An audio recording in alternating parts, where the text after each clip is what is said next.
حضور حضرت لقمان علیہ السلام کا تعلق ایتھوپیا افریقہ سے تھا. کس سے تھا؟ افریقہ سے، ایتھوپیا. کس نے بتایا آپ کو؟ یہ پڑھا ہے اس میں تفسیر صغیر میں. تفسیر صغیر میں جو پڑھا ہے اس کے ساتھ دوسرے ملکوں کا بھی ذکر ہے. اس کی بنیاد کیا ہے؟ اس میں یہی لکھا کہ وہاں لقمان علیہ السلام جو تھے ان کا زیادہ یہی خیال کیا جاتا ہے کہ وہاں سے یہ کہیں نا پھر. ہاں جی، زیادہ یہی خیال. تفسیر کبیر نے حتمی طور پر کہیں نہیں لکھا کہ لقمان لازماً افریقہ کے باشندے تھے. مختلف مفسرین نے حضرت لقمان کی تلاش کی ہے، اور کسی کی نظر ایتھوپیا پہ ٹھہری ہے، کسی کی کسی اور جگہ پر، اور جو قرائن بیان کیے جاتے ہیں جہاں تک میں نے نظر ڈالی ہے ان میں کوئی ٹھوس دلیل نہیں ہے، بلکہ مفسرین کے اندازے دوسرے مفسرین کے لیے دلیلیں بن گئے. فلاں دیکھو فلاں مفسر نے بھی ذکر کیا ہے، فلاں نے بھی کیا، قرطبی نے بھی کہا، فلاں نے بھی یہ کہا. وہ ایک اندازہ چلا تو دوسرے اندازوں کے لیے سند بنتا چلا گیا، یہاں تک کہ آج کل کے زمانے میں اگر آپ کو 8-10 مفسرین کی رائے مل جائے تو آپ کہتے ہیں دیکھو ثابت ہو گیا. حالانکہ جو تاریخی حقائق ہیں وہ ثابت اس طرح نہیں ہوا کرتے. سوال یہ ہے کہ وہ پہلا جو مفسر ہے جس نے خیال اس کی کس ٹھوس بنیاد پر اس کا استنباط تھا. اگر تھا ہی نہیں کسی ٹھوس بنیاد پر، اس نے سنا ہے کہیں سے، یہ ایسی کتابوں کے ذکر ہے جو اس زمانے میں خاص کوئی علمی حیثیت نہیں رکھتی تھیں، یہ ایسی تاریخی حوالوں سے تعلق ہے جو بالکل بے بنیاد باتیں ہیں، ان پر آپ یہ کہہ دیں کہ بات ثابت ہوگی، یہ بچگانہ بات ہے. اس لیے محض امکانات کے طور پر پیش کرنا جائز، اس سے زیادہ نہیں. حضرت مسلم موعود نے بھی امکانات کے طور پر پیش کیا ہے. امکانات کی چھان بین دو طرح سے ہوا کرتی ہے، ہو سکتی ہے.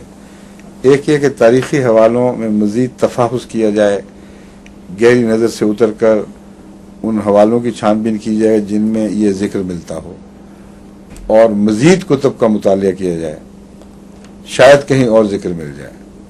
ایک یہ طریق ہے. اور دوسرا ہے استنباط کا. استنباط میں سب سے اعلیٰ طریق یہ ہوگا کہ قرآن کریم کے حوالوں سے اس کے گرد و پیش بلڈ کرنے کی کوشش کریں. اور قرآن کریم میں بہت سے ایسے لطیف اشارے ملتے ہیں جس کے اوپر غور کرنا شروع کریں تو گرد و پیش سارا روشن ہونے لگتا ہے. تو اس سے بہتر اور کوئی استنباط کا طریق نہیں ہے. یا پھر مفسرین کی رائے دیکھ کر ان میں سے سوچیں کہ قرآنی بیان کے قریب تر کون سی دکھائی دیتی ہے، یہ بھی استنباط کے طریق ہے.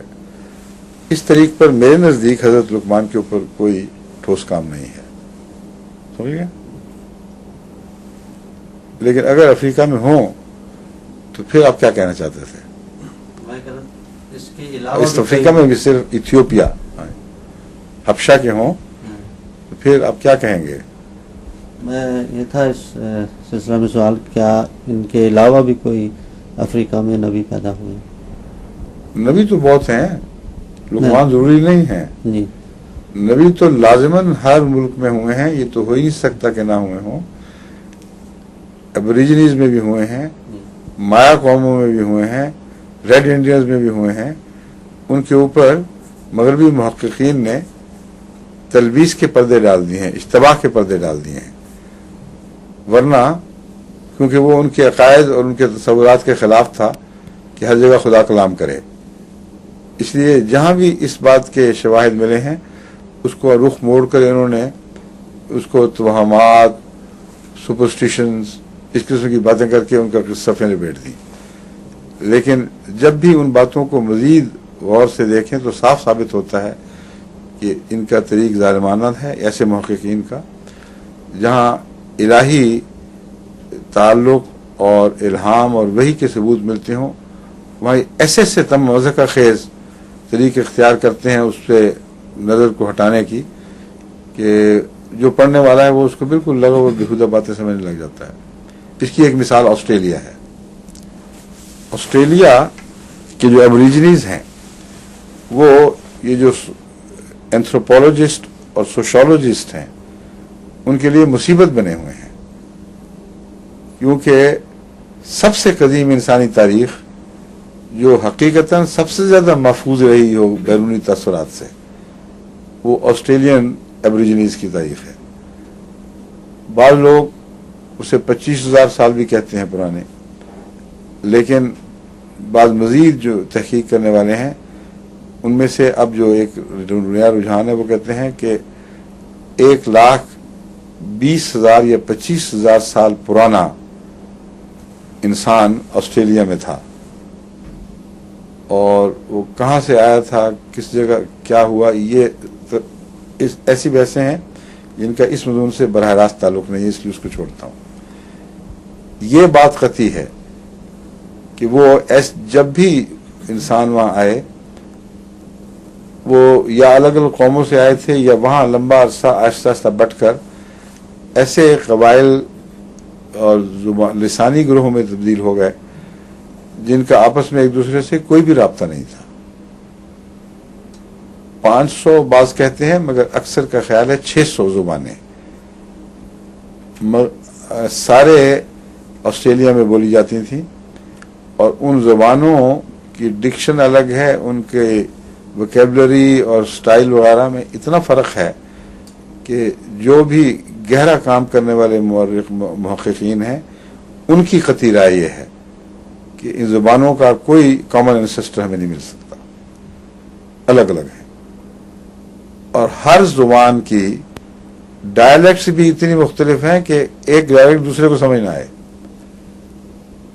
اور یہ 500 یا 600 غالب خیال ہے 600 ٹرائبز سارے آسٹریلیا میں مختلف جگہوں پہ پھیلے پڑے تھے، اور زبانی یا سوشل یا اقتصادی تجارتی تعلقات کا کوئی قطعی ثبوت نہیں، اس کے برعکس ثبوت موجود ہے۔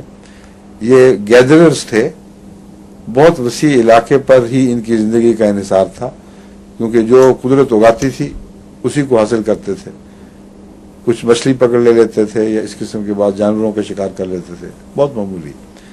اکثر جو نباتات وہ زمین اگاتی تھی اسی پر انحصار تھا، اور ڈیزرٹ کے علاقوں میں نباتات کی چونکہ پیدائش کم ہوتی ہے اس لیے اتنا ہی بڑا علاقہ چاہیے، بس وسیع علاقوں میں یہ لوگ پھیلے ہوئے تھے، لیکن ایک دوسرے سے رابطہ نہیں تھا کیونکہ تجارت نہیں ہوتی تھی، ایک جگہ کی کموڈٹی دوسری جگہ نہیں جاتی تھی۔